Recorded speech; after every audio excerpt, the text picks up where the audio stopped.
یہاں فیس کرنے کی بات ہو رہی ہے، آپ اس کے معنی فیس کی بھی لے سکتے ہیں، اور اس کا جو روٹ ہے وہ ہے واو جیم اور ہے۔ اس کے بعد لفظ آتا ہے قبل۔ اس لفظ کے جو معنی ہوتے ہیں نا وہ ہوتے ہیں سویکار کر لینے کے، کسی چیز کو ایکسیپٹ کرنے کے لیے۔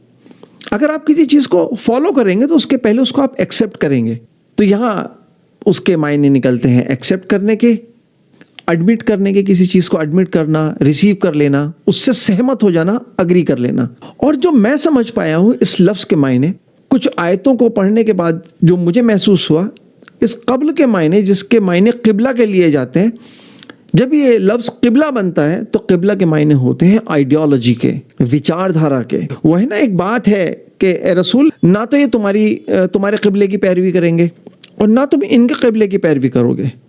کہتے ہیں نا لکم دینکم ولی دین، کہ تمہارے لیے تمہارا دین اور ہمارے لیے ہمارا دین۔ تو جب یہ دین جب مذہب بنتا ہے تو یہ سارے معنی بدل جاتے ہیں، اور ہماری کوشش یہی ہے کہ ہم ان کو وہی معنی دینے کی کوشش کر رہے ہیں کہ جس سے کہ اس کی حقیقی جو میسج ہے وہ آپ سب لوگوں کے سامنے آ جائے۔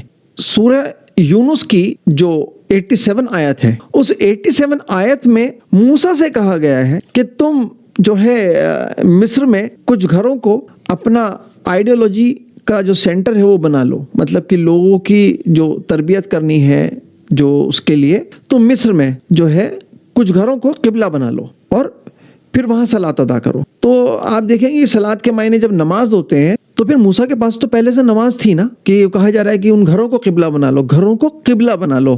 اور قبلہ کے جو عام طور سے معنی لیے جاتے ہیں وہ جو مکہ میں کعبہ ہے اس کے لیے جاتے ہیں کہ وہ ہمارا قبلہ ہے۔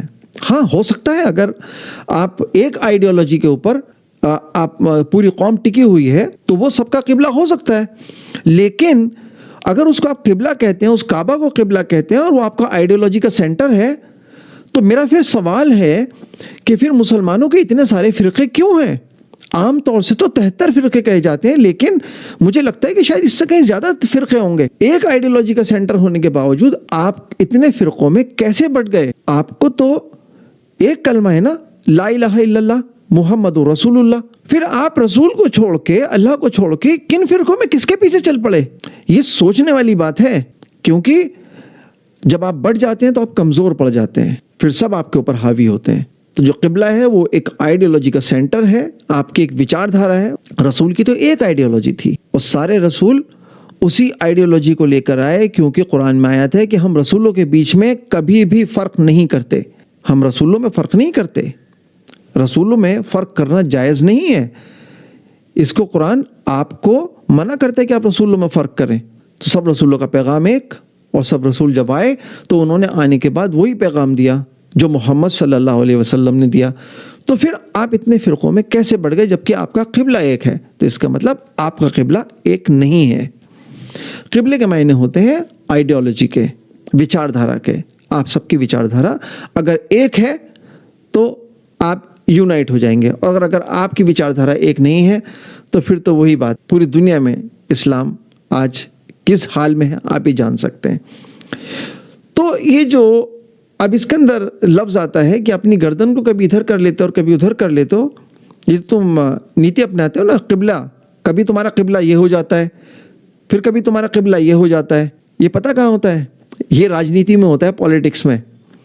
یہ جو پولیٹیشینز ہوتے ہیں نا، جو ایک آئیڈیالوجی پر نہیں ہوتے، یہ اپنا فائدہ دے کے کبھی تو اس پارٹی میں چلے جاتے ہیں اور کبھی دوسری پارٹی میں چلے جاتے ہیں۔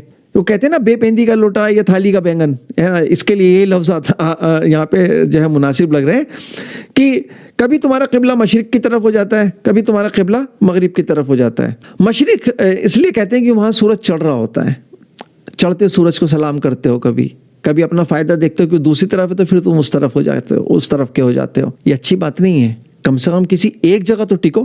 جیسے مکھی ہوتی ہے نا، کبھی اڑ کے ادھر کی ہو جاتی ہے، کبھی ادھر کی ہو جاتی ہے، تو ایسے ہی ان کی حالت ہے کہ یہ ایک طرف کے کبھی نہیں رہتے ہیں۔ مطلب کہ آپ دیکھ رہے ہیں، آپ ایسے انسان پہ کبھی بھروسہ نہیں رکھ سکتے۔ ٹھیک ہے، آپ کو یہ آئیڈیالوجی پسند نہیں ہے، آپ دوسری طرف کے ہیں، لیکن دوسری طرف تو رہو نا پھر۔ اور اگر تم اس آئیڈیالوجی کے تو پھر اس طرف تو رہو نا، تاکہ تم پہ بھروسہ کیا جا سکے۔ بے پیندی کا لوٹا ہوتا ہے نا، وہ لڑکتا رہتا ہے، ایسے ہی مطلب کہ آپ کے اوپر بھروسہ نہیں کیا جا سکتا۔ کیوں؟ کیونکہ آپ کی اچھی بات نہیں ہے۔ تو بھروسے کے لائق تو بنو۔ تو بھروسے کے لائق کیسے بنو گے؟ بھروسے کے لائق آپ تب بنیں گے کہ جب آپ یہ کریں گے